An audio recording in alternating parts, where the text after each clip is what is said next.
हर रोज की तरह जब आज शाम भी वीर अपने घर की ओर लौट रहा था तो उसकी जिंदगी में एक ऐसा नवा मोड़ आया जिसने उसकी जिंदगी तबाह कर दी।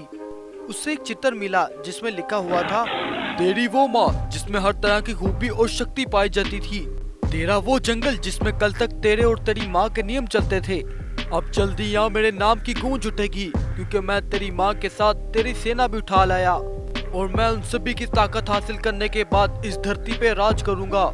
और अगर तुझ में मुझसे टकराने की थोड़ी सी भी हिम्मत बाकी है तो मुझे रोक के दिखा।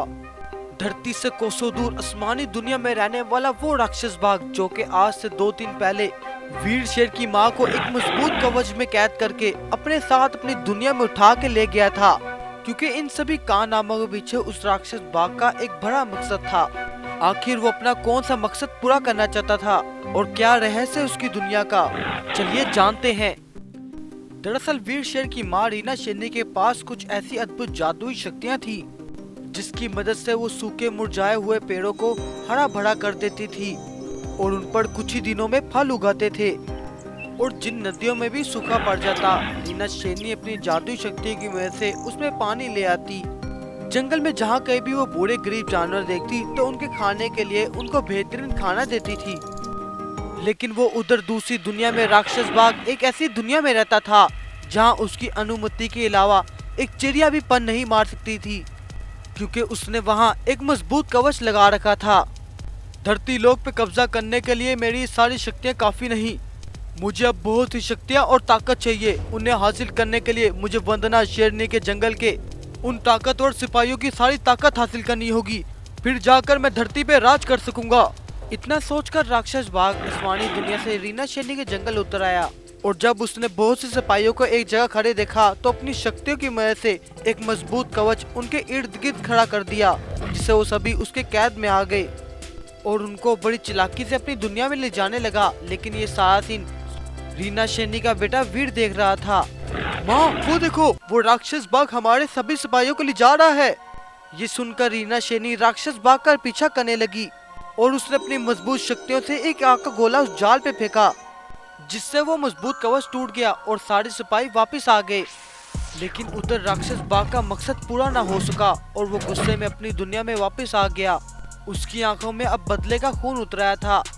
आज मेरा मकसद पूरा हो चुका था, लेकिन उस रीना ने बीच में आकर सारा काम खराब कर दिया। अब मैं रीना को अपने रास्ते से हटाकर फिर सांस लूंगा। इतना बोल राक्षस बाघ ने अपनी मायावी काली शक्तियों की मदद से एक ऐसा ताकत और कवच बनाया जिसकी मदद से वो रीना शेरनी को अपनी कैद में कर सकता था और रीना शेरनी की शक्तियां भी उसे तोड़ नहीं सकती थी। अब अगले ही दिन राक्षस बाघ ने वो कवच रीना शेरनी पे छोड़ दिया और वो उसे उठाकर अपनी दुनिया में ले आया। अब राक्षस बाघ का रास्ता साफ हो चुका था, इसलिए उसने रीना के जंगल के सारे सिपाहियों को एक एक करके उठा लिया और उन्हें ऐसी जगह पे ले गया जहाँ जाने से हर कोई डरता था। अब वो रीना शेरनी के पास आया और बोला, तेरे सभी सिपाहियों को मारकर मैंने बहुत सी शक्तियाँ हासिल कर ली, अब बस 2 दिन और फिर तेरी शक्तियाँ पाकर मैं पूरी धरती पे राज करूंगा। उधर वीर शेर दूसरे जंगल में रहने वाले एक जादुई शेर के पास पहुंचा। वो शेरनी जो तुम सभी के लिए एक ढाल बन के खड़ी थी, हर मुसीबत में तुम्हारी मदद करती थी, आज वो उस राक्षस की कैद में है। वीर बेटा, क्या तुम अपनी माँ के बारे में बात कर रहे हो? हाँ, मैं अपनी माँ के बारे में बात कर रहा हूँ। वो राक्षस मेरी माँ को उठा के ले गया। कोई और होता तो शायद मैं मना कर देता, लेकिन बात तुम्हारी माँ की है, इसलिए मैं तुम्हारी मदद जरूर करूँगा वीर बेटा। अगले ही दिन उस जादुई शेर ने एक ऊंची उड़ान भरी। वीर उसकी पट्टी पे बैठा था और उन दोनों ने मिलकर अपना सफर शुरू कर दिया। कई घंटों के सफर के बाद वीर उसकी गुफा में पहुंच ही गया। तब जादुई शेर ने एक आग का गोला उसकी मजबूत दीवार पे मारा, जिससे कुछ ही देर में वो मजबूत दीवार टूट गई और वीर मौका पाकर भागता हुआ गुफा के अंदर चले गया। माँ मैं आ गया हूँ, देख अब तुझे घबराने की कोई जरूरत नहीं, मैं तुझे अपने साथ ले जाऊंगा।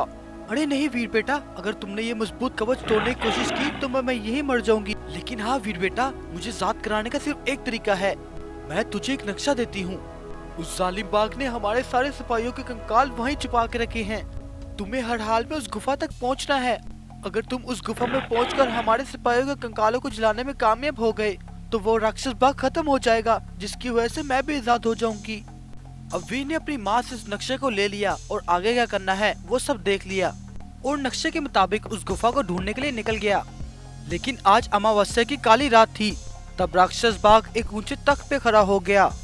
तुझे आज इस दुनिया की कोई ताकत नहीं बचा सकती, क्योंकि मैं कल धरती पे कब्जा करने वाला हूँ।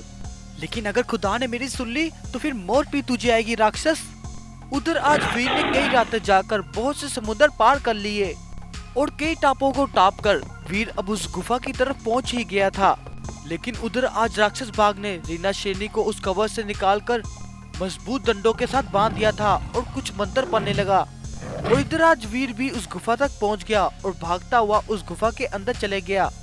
लेकिन उसने वहां जाकर देखा कि उसके सिपाहियों के बहुत से कंकाल उस गुफा में पड़े हुए थे। लेकिन दूसरी तरफ राक्षस बाघ ने रीना शेरनी के अंदर से वो जादुई शक्तियां निकालनी शुरू कर दी। उधर वीर ने जैसे ही कुछ कंकालों को आग लगाई तो इधर राक्षस बाघ के जिस्म को जोर जोर से झटके लगने लगे और जब वो सारे कंकाल आग में जलकर राख हो गए तो वीर वहां से भाग गया और उन कंकालों को आग की लपटों ने घेर लिया। लेकिन उस तरफ राक्षस बाघ के पंख उकड़ के जमीन पे गिर गए और वो बाघ भी जाकर धरती पे गिरा और वहीं तरफ तरफ के मर गया। और इस तरह आज वीर शेर ने अपनी माँ को उस राक्षस बाघ से बचा लिया। अब रीना शेरनी ने उस बाघ के पंख लिए और उनकी मदद से अपनी दुनिया में वापस आ गई और अपने बेटे के साथ मिलकर वो फिर से जंगल की रक्षा करने लगी। दोस्तों, अगर आपको ये कहानी पसंद आई है तो लाइक करें और कौन सी स्टोरी पसंद है कमेंट में बताएं। जंगल में बहुत तेज हलचल होने लगती है, जैसे जंगल में पता नहीं क्या होना हो। जंगल के जानवर ये देखकर काफी डर जाते हैं कि तभी जंगल में ड्रैगन रोशनी के साथ एक विशाल कायक शेर प्रकट होता है।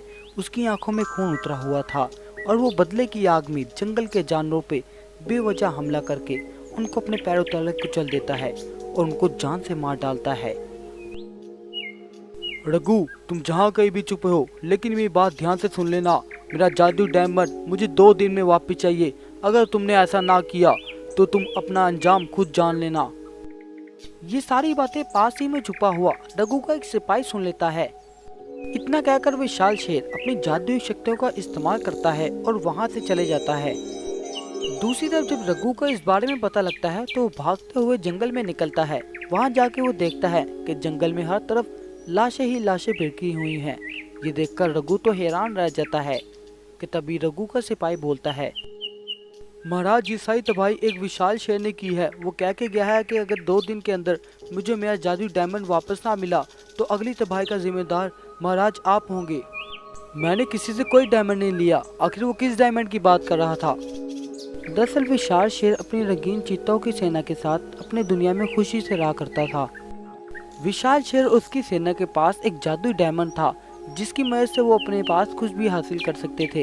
विशाल शेर का वो डायमंड बहुत ही यूनिक और ताकतवर था। उधर रघु के जंगल में एक बंटी बाघ भी रहा करता था जो कि रघु का दोस्त था। रघु की खुशहाली बंटी बाघ से देखी नहीं जाती थी। बंटी बाघ रघु से अंदर अंदर ही जलता रहता था और उसे नुकसान पहुंचाने के तरीके ढूंढता रहता था। एक बार बंटी बाघ जंगल में अकेला टहल रहा होता है कि तभी टहलते टहलते उसकी नजर एक रंगीन चीता पे पड़ती है जिसके सर पे एक जादुई डायमंड रखा हुआ था। बाघ उस जादुई डायमंड को देखकर अपने ज़हन में एक प्लान बना लेता है और उसके पीछे चल पड़ता है। बंटी बाघ पीछा करते करते रंगीन चीताओं की दुनिया में पहुंच जाता है और वहां विशाल शेर को देख लेता है। और रात के समय जब सब रंगीन चीता अपनी जादुई शक्तियां डायमंड में डाल रहे थे तो ये सारा सीन पास ही में बैठा हुआ बंटी बाघ देख लेता है। बंटी चुपके चुपके चोरी से वो जादुई डायमंड उठा लेता है और वहां से निकल पड़ता है और अपने जंगल की तरफ वापस आ जाता है। आखिरकार रघु की बर्बादी का समय आ चुका है। ये जादुई डायमंड मैं रघु को जाके दे दूंगा। जैसे रंगीन चीता और विशाल शेर को इस बारे में पता लगेगा कि जादुई डायमंड रघु के पास है तो रघु को वो तहस महस कर देंगे। और अगले दिन बंटी बाघ एक जख्मी भालू की खाल पहन लेता है और रघु की गुफा पर जाकर भेड़ूपिया बाघ रघु से कहता है, महाराज, मैं बहुत भूखा और जख्मी हूँ। मेरी हालत इतनी बुरी है कि मैं सफर नहीं कर सकता। मैंने सुना है आप बहुत दयालु और बहुत अच्छे हैं। क्या कुछ दिन के लिए मैं आपके जंगल में रह सकता हूँ महाराज? ये सुनकर रघु को भालू पे दया आ गई और वो भालू के खाने के लिए इंतजाम करता है। ऐसे ही रघु कुछ दिन तक भेड़ूपिया बाघ की बहुत ज्यादा सेवा करता है। उसके खाने पीने से लेकर उसके रहन सहन तक सब चीजों का ख्याल रखता है। थोड़ी देर बाद बंटी बाघ उठ खड़ा हुआ और रघु के पास जाकर कहता है, महाराज, आपने मेरी बहुत सेवा की, इसलिए मैं आपसे बहुत खुश हूँ। आपको मैं जादू डायमंड उपहार में दे जाता हूँ। ये जादू डायमंड आपके बुरे वक्त में आपकी मदद करेगा। इस तरह से जादू डायमंड बंटी बाघ ने रघु को दे दिया था और वहाँ से चले गया था। और अपने ठिकाने पे पहुंचकर बंटी बाघ ने भालू की खाल उतार दी। अब बंटी खुशी के जश्न मनाने लगता है। इस तरह बंटी बाघ ने रघु को अपने जाल में फंसाकर उसे बड़ी परेशानी में डाल दिया था। अब रघु बड़ा परेशान हो रहा था। कुछ देर बाद रघु की गुफा के आगे जादुई पंखों वाला विशाल शेर प्रकट होता है। विशाल शेर रघु का पुराना दोस्त था। रघु, मैं तुम्हारी परेशानी को अच्छी तरह जानता हूँ। वो जादू डायमंड जो तुम्हारे पास है उन रंगीन चीतों का है, जिनकी रखवाली एक विशाल सफेद शेर करता है। हमारे दोस्त बंटी बाघ ने उस जादू डायमंड को चुरा कर तुम्हें दे दिया है, ताकि वो विशाल शेर तुम पे भड़क जाए और तुम्हें तबाह बर्बाद कर दे। अगर तुम्हें यकीन नहीं आता तो तुम अपनी आंखें बंद करो, मैं तुम्हें सब कुछ दिखाता हूँ। इतना सुनकर रघु अपनी आंखें बंद कर लेता है। एक के बाद एक रघु को बंटी बाघ की चालाकी दिखाई देती है, जिसे देखकर रघु सारी बात समझ जाता है। बंटी मेरा दोस्त मेरे साथ ये शुरू करेगा मुझे पता नहीं था, लेकिन अभी मुझे अपने जंगल को बचाना है। तुम घबराओ मत, हम वो जादू डायमंड लेकर रंगीन चीतों की दुनिया में जाएंगे और उनको सारी बात बता देंगे।